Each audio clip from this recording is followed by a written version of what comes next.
जादुई तोता। एक छोटे से गांव में एक गरीब परिवार रहता था। उस परिवार में रामू और उसकी बीवी सीता उसके बेटे चिंटू के साथ रहते थे। उसी गांव में एक तोता भी रहता था। उसका नाम था रघु। वो किस्मत का धनी था। जहां भी जाता वहां किसी भी चीज की कमी नहीं पड़ती थी। एक दिन रघु उड़ते उड़ते उस गरीब परिवार के घर गया। रघु सोचता है, अरे वाह, लगता है यहाँ आज बहुत अच्छा खाना मिलेगा। मैं पेट भर के खाऊंगा। वो एक कटोरी में रखे अमरूद देखता है। अरे वाह, अमरूद, मुझे तो ये बहुत पसंद है। मैं तो इसे पेट भर के खाऊंगा। रघु तोता अमरूद खाने ही लगता है।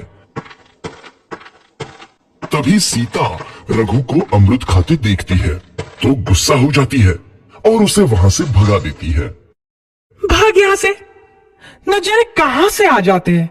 मैं तो परेशान हो गई हूं इनसे। सीता के भगाने के बाद रघु चुपचाप से एक कोने में रहता है। धीरे धीरे उस परिवार की बरकत होने लगती है। एक दिन रामू और सीता खाना खाते वक्त बातें करते हैं। आजकल हमारी बहुत तरक्की हो रही है, काम भी अच्छा चल रहा है, रामू कहता है। इस पर सीता कहती है, सच कहा, भगवान हमेशा ऐसे ही हम पर मेहरबान रहे। बेटा चिंटू भी कहता है, पिताजी, मुझे खिलौना लेके दो ना, मेरे सभी दोस्तों के पास है। रामू कहता है, ठीक है, जरूर लाऊंगा। सीता कहती है, कितने खुश है सब, मेरे परिवार को किसी की नजर ना लगे। एक तरफ ऐसी बातें होती हैं, तो दूसरी तरफ रसोई में रघु तोता भी अमरूद खाते रहता है। मजा आया, अमरूद खाया, मजा आया, अमरूद खाया, मजा आया। तभी सीता रसोई में आती है और रघु तोते को अमरूद खाते देख बहुत गुस्सा होती है। सीता रघु को बाहर निकालने के लिए पिंजरे में अमरूद रखती है। रघु जब अमरूद खाने लगता है तो पिंजरे का दरवाजा बंद हो जाता है और वो उसमें फंस जाता है। मुझे बाहर निकालो, मैं यहाँ फंस गया हूँ, मुझे बचाओ। अगले दिन सीता पिंजरा उठाकर बाहर दूर उस रघु को छोड़ देती है। रघु के जाते ही उनके घर आई बरकत धीरे धीरे कम हो जाती है। उन्हें बहुत घाटा होता है। सीता कहती है, ये क्या हो रहा है, अचानक इतना कैसे बदल गया? अभी तक तो सब कुछ अच्छा चल रहा था। रामू कहता है, लगता है भगवान हम पर रूठ गए हैं। चिंटू भी कहता है, लगता है अब मुझे खिलौने भी नहीं मिलेंगे। और वो रोने लगता है और बाहर चला जाता है। कुछ दिन बाद रघु तोता फिर से उस घर में आता है। वापस आया, मैं वापस आया, अब मैं जमकर अमरूद खाऊंगा। रघु सीधा रसोई घर में चला जाता है और अमरूद खाने लगता है। कुछ देर बाद सीता रसोई में आती है और रघु को देख कहती है, एक तो घर में पहले से इतनी दिक्कत चल रही है और ऊपर से ये तोता मुझे और परेशान कर रहा है। सीता रघु को वहां से भगा देती है। रघु उड़कर किसी कोने में छुप जाता है। कुछ दिन बाद धीरे धीरे उस घर की बरकत वापस आने लगती है। काम भी अच्छे से चलने लगता है। एक रात जब रघु तोता अमरूद खाने जाता है तो पिंजरे में फंस जाता है। ये लोग आखिर चाहते क्या हैं? एक तोते को शांति से अमरूद खाने क्यों नहीं देते? मैं कौन सा चोरी कर रहा हूँ, बस अमरूद ही तो खा रहा हूँ। तभी रामू वहां आता है और पिंजरे में रघु तोते को देख उसे बाहर छोड़ देता है। ये तोता भी कितना जिद्दी है, बार बार वापस आ जाता है। जैसे ही रामू रघु को छोड़ देता है, अगले दिन से फिर से उनके घर की बरकत जाने लगती है। काम में घाटा होता है। किसी को समझ नहीं आ रहा था कि ऐसा क्यों हो रहा है। रघु तोता घर आता है तो अचानक बरकत आती है और जब रघु तोता को बाहर निकालते हैं तो बरकत चली जाती है। एक दिन सीता रघु तोते के घर आने और बाहर जाने की स्थिति पर नजर रखती है।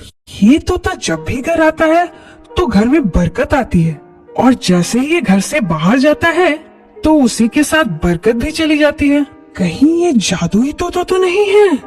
अगली बार जब ये तोता घर आएगा तो मैं इसे कहीं नहीं जाने दूंगी। सीता रघु का बहुत इंतजार करती है, लेकिन रघु तोता दोबारा उस घर। तभी नीतू अपने पति को उठाने की कोशिश करती है। अरे क्या होगा, आज संडे है, आज तो देर तक सोने दो। अरे चलो उठ भी जाओ ना, अभी सभी घर वाले सो रहे हैं, उनके उठने से पहले हम जल्दी से कराते हैं। अरे क्या कराते हैं? तुम्हें जो करना है अकेले कराओ, लेकिन मुझे अभी सोने दो। क्यों टाइम वेस्ट कर रहे हो, जल्दी से चलो, नहीं तो सारा दिन लाइन में ही खड़े रह जाओगे। अरे जबरदस्ती है क्या? जब आ ही नहीं रही तो जाकर करूँगा क्या? अब तुम निकलो यहाँ से और मुझे सोने दो। ओहो, अगर इनके चक्कर में रही तो मैं भी पेट पकड़कर ही बैठी रह जाऊंगी। इसके बाद नीतू पेट पकड़ते हुए जल्दी से अपने कमरे से भागकर बाथरूम की ओर जाती है तो देखती है कि उसकी दोनों जेठानियां और छोटी देवरानी पहले से ही बाथरूम के बाहर खड़ी होती है। अरे यार, लेट हो गई, लगता है और जल्दी उठना चाहिए था। नीतू को देखकर उसकी देवरानी कहती है, आओ दीदी जल्दी से आकर लाइन में लग जाओ। पर अगर तुम सब बाहर हो तो फिर टॉयलेट में है कौन? और कौन होगा मम्मी जी के सिवा? नीतू जोर से दरवाजा पीटते हुए कहती है, अरे मम्मी जी, आप कभी सो तो नहीं गई? जल्दी से बाहर आ जाओ, यहाँ लाइन लगी पड़ी है। नीतू ये कह रही होती है कि तभी शीला उनके साथ टॉयलेट से बाहर आती है। उसके बाहर आते ही मछली बस नीतू पेट पकड़कर पीछे से भागते हुए आती है और लाइन तोड़कर टॉयलेट में घुस जाती है और झट से दरवाजा बंद कर देती है। ये सब देखकर बाकी सब हैरान रह जाती है। तभी सबसे बड़ी बहू राखी जोर जोर से दरवाजा पीटते हुए कहती है, अरे ओ नीतू की बच्ची, जल्दी से बाहर निकल, मेरा नंबर था, तू कहाँ से बीच में घुस गई? निकल निकल आप। अरे क्यों दरवाजा पीट रही है, उसको तोड़कर ही मानेगी क्या? और अब वो अंदर गई है तो पेट की गंदगी निकाल कर ही बाहर निकलेगी। और जब मैं अंदर थी तब भी तुम में से कोई दरवाजा पीट रहा था। तुम सब जानती हो ना, बुजुर्ग लोगों को कब्ज की शिकायत रहती है। अगर आपको कब्ज की शिकायत रहती है तो सुबह जल्दी उठकर फ्रेश हो जाया कीजिए। आपकी कब्ज के चक्कर में तो हम लोगों के पेट के बुलबुले उठने लग पड़ते हैं। ये सब बातें छोड़ो मम्मी जी, अब ये बताओ कि कब तक हम ऐसे ही एक टॉयलेट में जाते रहेंगे? उम्र भर ऐसे ही जाना होगा? क्या मतलब? मतलब ये कि शुक्र मनाओ तुम लोगों को एक टॉयलेट तो नसीब हुआ। काजोल एक बंगाली फैमिली की लड़की थी और जिगर एक गुजराती लड़का था। जिगर को काजोल एक दोस्त की शादी में मिली थी और दोनों में प्यार हो गया। दोनों ने अपने अपने परिवार वालों को इस शादी के लिए मना ही लिया और फिर काजोल और जिगर की शादी हो जाती। काजोल की सास अल्पना को अपनी बहू को लाने का बहुत चाव था, पर काजोल बंगाली थी। यही बात अल्पना को पसंद नहीं आ रही थी।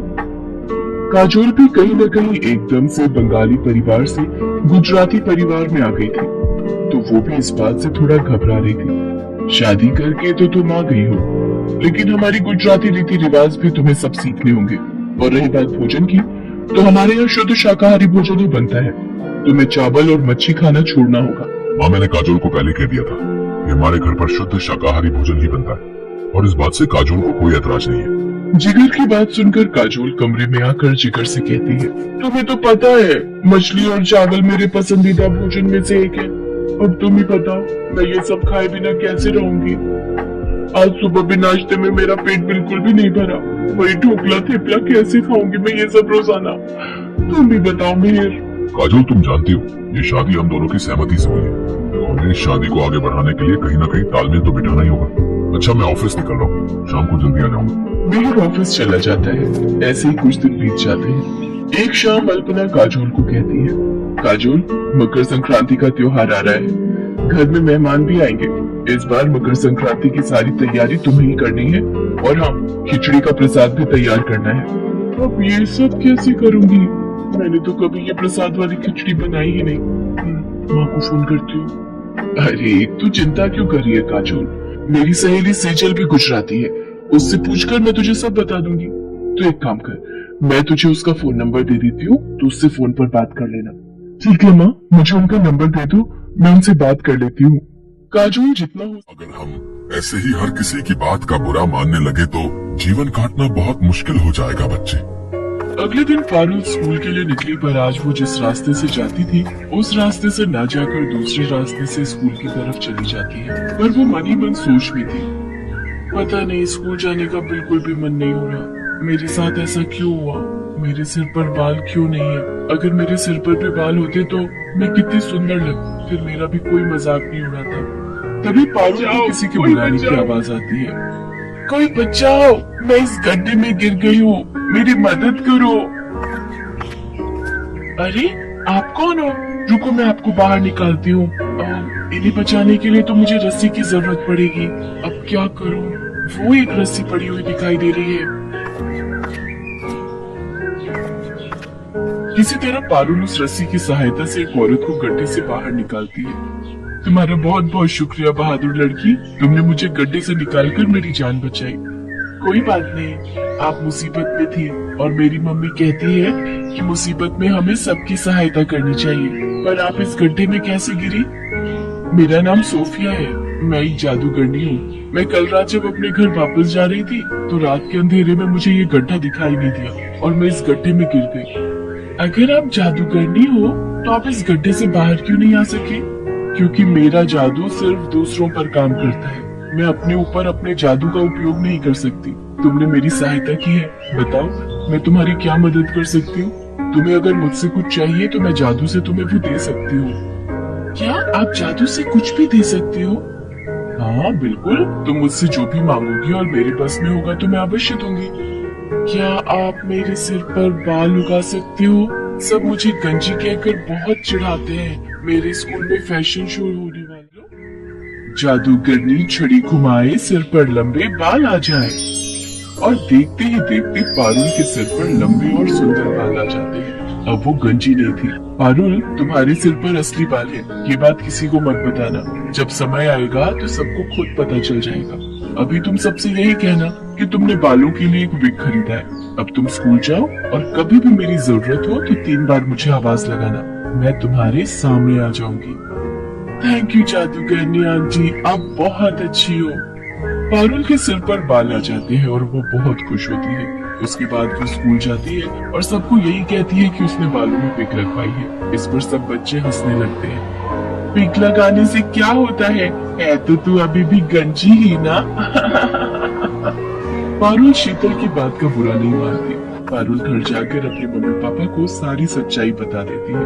कुछ दिन बाद फैशन शो था और वो बहुत सुंदर तैयार होकर फैशन शो के लिए स्कूल जाती है। शीतल ने भी महंगी ड्रेस और महंगा हेयर स्टाइल करवाया था। पूजा के मन में शीतल के लिए नफरत थी। पूजा उससे अपने अपमान का बदला लेना चाहती थी। शीतल बहुत घमंड करती है ना अपने बालों पर। आज मैं उसके बालों में ये गोंद चिपकाकर उसके सारे बाल खराब कर दूंगी ताकि वो फैशन शो में भाग ही न ले पाए। शीतल, तेरे बाल तो बहुत सुंदर लग रहे हैं, पर बालों में जो ऊपर पिन लगी हुई है ना, मैं उसको ठीक कर दूं? लग रहा है वो नीचे गिरने वाली है। कहाँ गिर रही है, जरा ठीक से लगा दे। पूजा जानबूझकर अपने हाथों में पकड़ी हुई गोंद की डिब्बी शीतल के बालों में गिरा देती है। ओह सॉरी शीतल, मेरे हाथ में तो गोंद की शीशी थी, तुम्हारे सारे बालों में गिर गई है। मुझसे गलती हो गई, मैंने ये जानबूझकर नहीं किया। पूजा, थोड़ी देर में फैशन शो स्टार्ट होने वाला है, तुमने मेरे सारे बाल खराब कर दिए, मेरे सारे बाल चिपक गए हैं। देखो मैं कितनी गंदी लग रही हूँ। क्या भाभी जी, आप जो ये सूट लेकर आई हैं, ये तो थोड़ी पुरानी है ना, और आप कह रही हैं कि इसी नाप का सूट बना दो। ऐसे थोड़ी होता है। देखिए, इतने महीनों में आपकी कमर या आपका साइज कुछ तो बड़ा होगा। अगर मैं पुरानी नाप से ही ये वाली सूट बना दूंगा तो फिर फिटिंग सही नहीं होगी ना। अच्छा ठीक है, फिर ले लो ना। महिला के इतना कहने पर ही राजू की आंखों में चमक आ जाती। अपने गले में पड़े इंच टेप से वो नाप लेने लगता है। हाँ भाभी जी, जरा सा सामने आइए। हाँ, ठीक है, जरा कमर की नाप ले लूंगा। उसके बाद तो वो लगभग आधे घंटे नाप लेने में ही लगा देता। और अगर कोई उससे कहता कि अरे राजू मास्टर जी, कितनी देर से नाप ले रहे हो, शाम तक नाप ही लोगे क्या? देखिए भाभी जी, मेरा नाम है राजू मास्टर, मैं अपने काम से कोई समझौता नहीं करता। हाँ, ठीक से नाप लूंगा तभी तो मस्त सूट बना पाऊंगा ना। अब उसकी इस बात पर कोई क्या ही उसे बोलता। बहरहाल औरत के जाने के बाद वो उस औरत के ख्याल में खो जाता। और क्या मस्त फिगर थी भाभी जी की। ओहो, इसके आगे तो सारी हीरोइनें फेल है यार। वाह ऊपर वाले, क्या किस्मत बनाई है तुमने मेरी। जरूर मैंने पिछले जन्म में कोई अच्छे कर्म किए होंगे जो आपने मुझे दर्जी बनाया। हे भगवान, बस एक ही प्रार्थना है कि अगले जन्म मोहे दर्जी ही कीजिए, ताकि मैं अलग अलग और खूबसूरत औरतों के नाप ले सकूं। राजू टेलर अपने काम की आड़ में औरतों के साथ छेड़छाड़ किया करता था। अब उसका प्रोफेशन ही ऐसा था कि लोगों को ज्यादा कुछ पता नहीं लगता। श्यामपुर में विनीता नाम की एक रिटायर्ड टीचर अपनी बेटी सिन्नी और बेटे विकास के साथ रहा करती थी। विकास की अभी कुछ दिनों पहले ही शर्मिला नाम की लड़की से शादी हुई थी। शर्मिला बहुत ही भोली लड़की थी। एक बार की बात है, सुबह का समय था। शर्मिला माथे पर घूंघट लिए अपनी सास के पास चाय लेकर गई। ये लीजिए माँ जी, आपकी चाय अदरक वाली। ये कहकर उसने चाय अपनी सास को दी। विनीता ने चाय ले ली तो शर्मिला वहाँ से जाने लगी। बहू, 1 मिनट रुको, मुझे तुमसे कुछ बात करनी है। मुझसे कोई बात हो गई क्या माँ जी? अब चाय तो ठीक है ना? अरे तो इतना डरती क्यों है? मैं तेरी सास हूँ, कोई राक्षस थोड़े।